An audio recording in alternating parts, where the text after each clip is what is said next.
Temu Menteri Rambak Aduk jong ke India. Ba on salin jengok ia kan Nepal nak bentah ka Buddha Purnima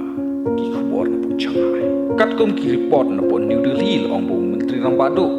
Narendra Modi ula de ban le jengok ia ka Maya Devi Temple ka Badon Halum Buni ka Badai ka Jaka Balakhai Lord Buddha haka kandau tarik jemang haka ba kandai ka smirakhe ia ka Buddha Purnima haka ba ya dei bat kani laong bahaka Jaka pun lek hagau tam Buddha International Airport ia ka balat tibru kumka bahai Rahava Airport ka Badon kumba khat armer na Lumbuni unsami dak helikopter Nakoshinagar International Airport ka Badon handia ban lej bej Shalumbuni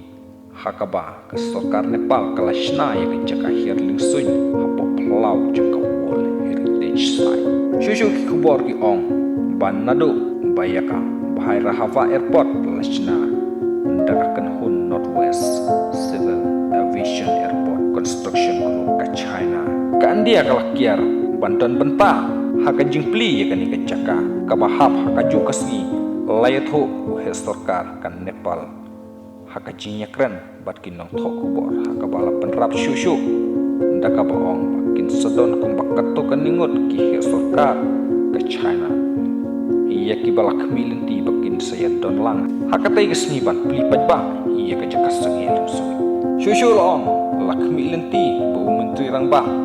unsai ke jingkren haka Buddha Memorial Ceremony bala penyaj Jaka Lumbuni Development Trust baru ban pli yu mau nongrim jangka Jaka sa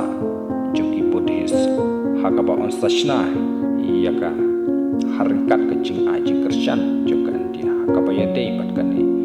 laong iya kilin ti kaput nan di Nepal kin sapau haka jing keren na pedeng menteri Rambak Aduk jangka India Modi bat jangka Nepal usyar bahadur diobah